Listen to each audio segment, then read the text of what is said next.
आप bright student है या आप एवरेज है, बिलो एवरेज है, ये एग्जाम नहीं डिफरेंशिएट करता है। ये एक लेवल प्लेइंग फील्ड है। हो सकता है किसी ब्राइट स्टूडेंट को भी 4-5 अटेम्प्ट लगे और कोई स्टूडेंट जो खुद को बिलो एवरेज समझता है वो फर्स्ट अटेम्प्ट में क्लियर कर ले।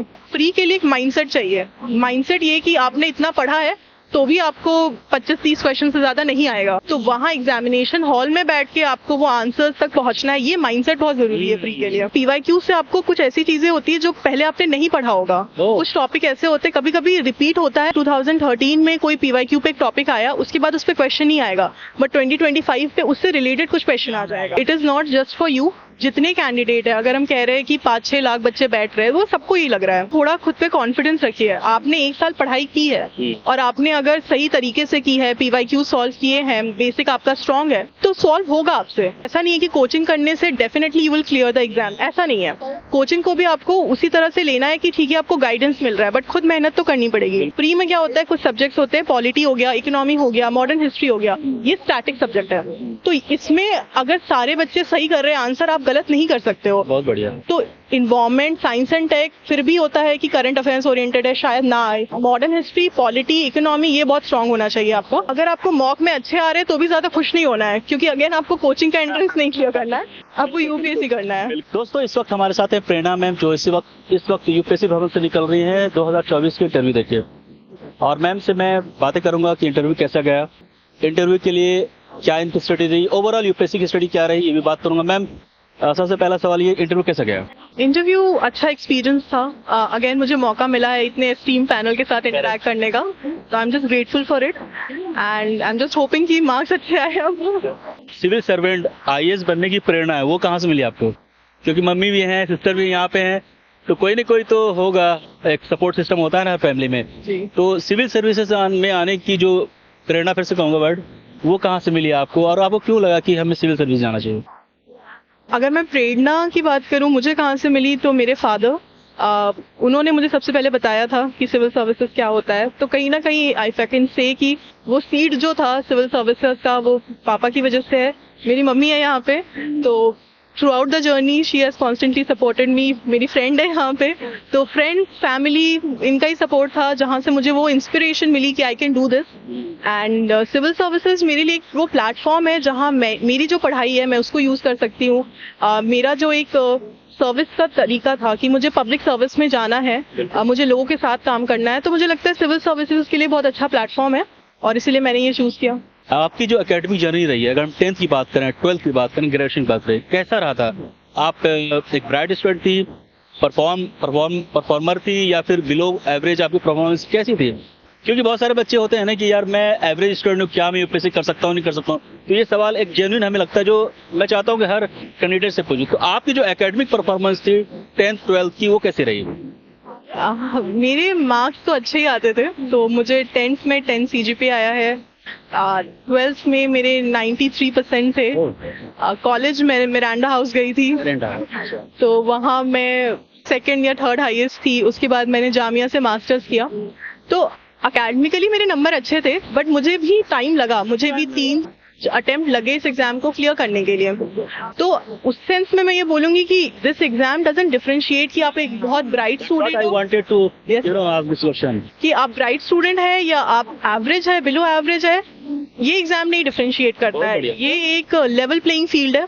तो हो सकता है किसी ब्राइट स्टूडेंट को भी 4-5 अटेम्प्ट लगे और कोई स्टूडेंट जो खुद को बिलो एवरेज समझता है वो फर्स्ट अटेम्प्ट में क्लियर कर ले। बहुत बढ़िया। मैम, ग्रेजुएशन में आपके क्या सब्जेक्ट थे और ऑप्शनल पेपर आपके थे, क्या थे? मैंने ग्रेजुएशन सोशियोलॉजी में किया है और मेरा ऑप्शनल भी सोशियोलॉजी है। मैंने ग्रेजुएशन के बाद मास्टर्स किया, फिर मैंने जॉब की, और वो टाइम था जब मुझे लगा कि शायद सिविल सर्विसेज है जो मुझे करना है या मेरा इंटरेस्ट है वहाँ पे। ज्यादा नहीं वक्त लग गया? आपने फिर मास्टर्स की, फिर उसके बाद जॉब की, उसके बाद आपको लगा कि हमें सिविल सर्विस से जाना चाहिए। आपको कभी नहीं लगता है कि ये चीजें हमें पहले करनी चाहिए तो आज कुछ और रिजल्ट होता?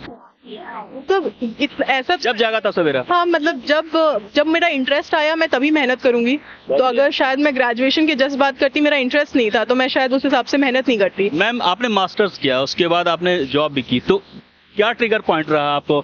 किसने बताया, किसने क्या कहा कि बेटा आपके पास ये भी ऑप्शन है, इस पर ट्राई क्यों नहीं करती? आप ब्रिलियंट होते, जो आप में पोटेंशियल है, तो वो कब लगा आपको? मुझे सिविल सर्विसेज के बारे में पता पहले से था। बट मेरा इंटरेस्ट मेरे मास्टर्स के एंड में मुझे वहाँ पे इंटरेस्ट आया, लेकिन तब तक मेरी जॉब लग गई थी, तो मुझे लगा कि मैं एक बार ट्राई करती हूँ कॉर्पोरेट में काम करने का।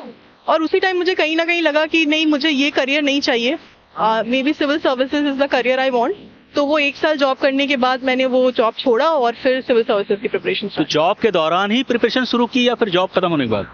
सब जॉब क्विट करने पे के बाद, क्योंकि टाइम नहीं मिलता था। ये सवाल मैं इसलिए पूछ रहा हूँ मैम कि बहुत सारे ऐसे भी कैंडिडेट जो जॉब के साथ साथ यूपीएससी की तैयारी करते हैं, आपको कैसा लगता है, ऐसा कर सकते हैं क्या?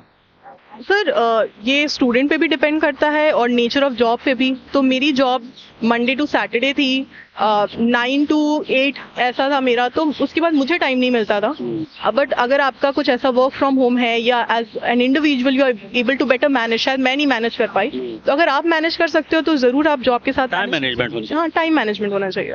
मैम प्री जो बहुत टफ होता है, प्री के लिए एक बेहतरीन स्ट्रेटेजी कैसी होनी चाहिए, किस तरह की टूल्स या टेक्निक हम इस्तेमाल करें कि फर्स्ट अटेम्प्ट में प्री निकल जाए? मैम ऐसा क्या करें? अगर मैं स्ट्रैटेजी की बात करूं तो आप जितना सिंपल रखेंगे उतना अच्छा होगा। तो चीजें जैसे सिलेबस, पीवाईक्यू और जो बेसिक बुक लिस्ट होती है, ये आपके क्लियर होने चाहिए। तो बेसिक जो मैं जैसे बात कर रही हूँ कि पॉलिटी के लिए लक्ष्मीकांत बेस स्ट्रांग होना चाहिए आपका, ज्योग्राफी के लिए एनसीईआरटीज आपके बेस स्ट्रांग होने चाहिए। अगर आप इसको ही कर लेंगे और उसके बाद प्री के लिए एक माइंडसेट चाहिए। माइंडसेट ये कि आपने इतना पढ़ा है तो भी आपको 25-30 क्वेश्चन से ज्यादा नहीं आएगा, तो वहाँ एग्जामिनेशन हॉल में बैठ के आपको वो आंसर्स तक पहुंचना है। ये माइंडसेट बहुत जरूरी है प्री के लिए। So I just say syllabus, PYQ and basic book list. Ma'am PYQ को कैसे हम रीड करेंगे? पीवाईक्यू में बहुत चीजें होती हैं, ऐसा नहीं पीवाई पढ़ लिया, उसको पढ़ के हम यूज कैसे करेंगे? क्या तरीका होना चाहिए, बेस्ट तरीका? पहला तो पीवाईक्यूज से आपको ये पता चलेगा कि कौन सा टॉपिक इंपॉर्टेंट है। ठीक है, आप वो टॉपिक को जाके फिर से पढ़ लीजिए। कभी कभी पीवाईक्यूज रिपीट हो जाते हैं, अच्छा। एग्जैक्ट क्वेश्चन आ जाता है, फिर उसमें आपका 1 सेकंड लगता है आंसर तक जाने में, तो वो आपका टाइम सेव करता है एग्जामिनेशन हॉल में। उसके बाद पीवाईक्यू से आपको कुछ ऐसी चीजें होती है जो पहले आपने नहीं पढ़ा होगा। कुछ टॉपिक ऐसे होते हैं, कभी कभी रिपीट होता है, बट मान लीजिए कि 2013 में कोई पीवाईक्यू पे एक टॉपिक आया, उसके बाद उस पर क्वेश्चन नहीं आएगा, बट 2025 पे उससे रिलेटेड कुछ क्वेश्चन आ जाएगा। तो पीवाईक्यूज आपको ऐसे गाइड करता है। इन जनरल हम बात कर रहे हैं कि कोई एक कैंडिडेट 1 साल पूरी मेहनत करता है 365 दिन प्री के लिए, वो 365 दिन जो उसकी स्ट्रगल होती है, जो तैयारी होती है, वो सिर्फ 2 घंटे के लिए होती है, जो प्री की एग्जामिनेशन होती है। तो उस 2 घंटे के लिए जो पूरे साल की उसकी प्रिपरेशन होती है, वो कहीं ना कहीं कंसंट्रेट करता है उस 2 घंटे पे, और किसी तरह से वो है ना, वो उसमें कॉन्फिडेंस की कमी हो जाती है, वो डरा हुआ रहता है कि पता नहीं क्या होगा, साल भर मैंने तैयारी की है, प्री में क्या होने वाला है, कैसे होने वाला है। तो मैम ये जो सिचुएशन होती है, इसमें स्टूडेंट अपने आप को कूल काम कंपोस्ट कैसे रखे, क्योंकि ये कहीं ना कहीं आपकी परफॉर्मेंस को हिट करता है। तो ये 2 घंटे का जो जंग है, इसको हम बहुत ही आसानी तरीके से कैसे जीतेंगे साल की पूरी प्रिपरेशन के साथ? उस वक्त हम अपने आप को किस तरह स्थिर रखें एग्जामिनेशन हॉल में कि हम परफॉर्म कर सकें? कोई ऐसी चीज बताइए, टूल टेक्निक्स मैम। देखिए, ये पहली चीज है कि आपको ये समझना पड़ेगा कि एग्जाम का नेचर ही यही है। तो it is not just for you. जितने कैंडिडेट है, अगर हम कह रहे हैं कि 5-6 लाख बच्चे बैठ रहे हैं, वो सबको ही लग रहा है, ठीक है। तो दूसरी चीज ये है कि थोड़ा खुद पे कॉन्फिडेंस रखिए। आपने 1 साल पढ़ाई की है और आपने अगर सही तरीके से की है, पीवाईक्यू सॉल्व किए हैं, बेसिक आपका स्ट्रांग है, तो सॉल्व होगा आपसे। बिल्कुल। तो ये थोड़ा कॉन्फिडेंस, और ये कॉन्फिडेंस कब आएगा? जब आपने प्रैक्टिस की रखी होगी। तो क्या इसके लिए मॉक वगैरह करेंगे क्या? हाँ, मतलब प्री के लिए मॉक मुझे लगता है कि काफी जरूरी है। पीवाईक्यूज के साथ साथ मॉक आप जितना प्रैक्टिस कर सके। और ये एक जो माइंडसेट होता है कि मैं ये पढ़ लूंगा, उसके बाद जाके मॉक दूंगा, अब मेरे ख्याल से अगर मॉक हो रहा है, आप जाके दीजिए। आप देखिए कि अगर आपको कोई सवाल नहीं आ रहा है तो भी आप उसको कैसे अटेम्प्ट कर रहे हैं, क्योंकि एक्चुअल क्वेश्चन में भी आपको नहीं आएगा। तो जाके आप बस मॉक दीजिए और उसके बाद उसकी एनालिसिस कीजिए। तो आई थिंक ये थोड़ा एक वही मेंटल आपको अपने आप को समझाना पड़ेगा कि एग्जाम का नेचर ऐसा है, क्वेश्चंस किसी को नहीं आ रहे हैं। अगर आपको नहीं आ रहे, खुद को ये बोलिए कि अगर मुझे नहीं आ रहा, मैंने इतनी मेहनत की है, तो बाकियों को क्या ही आएगा। तो थोड़ा ये एक माइंडसेट रहना पड़ेगा प्रीलिम्स के लिए। पीवाईक्यूज आपको सॉल्व करने हैं, उससे आइडिया मिलेगा आपको आइडिया मिलेगा। अगर आपको लग रहा है कि आप कहीं पे वीक है मैथ्स में, तो आप कोई बुक उठा लीजिए, आर.एस. अग्रवाल की बुक है जो मैंने सॉल्व की थी, या कोचिंग कर लीजिए अगर आपको लग रहा है, बट प्रैक्टिस कीजिए। तो उसके भी मॉक लगाइए टाइम मैनर में। आपको कम से कम नहीं तो 40 से 50 क्वेश्चन करने होंगे CSAT में भी। तो टाइमली आप उसको कैसे कर रहे हैं, आपका स्ट्रॉन्ग क्या है, लॉजिकल आपका स्ट्रॉन्ग है या मेंटल एबिलिटी आपका स्ट्रॉन्ग है या इंग्लिश आपकी स्ट्रॉन्ग है, तो वो आपको पता होना चाहिए। ठीक है। क्योंकि मैम एक रेसिडेंशियल कोचिंग में ऑलरेडी हैं, तो मैम एक सवाल ये भी है कि कोई बच्चा अगर सिविल सर्विसेज करना चाहता है तो क्या उसको कोचिंग की ज़रूरत है या फिर किसी मेंटोर के पास जाए या फिर किसी तरह की रेसिडेंशियल इस तरह से हो?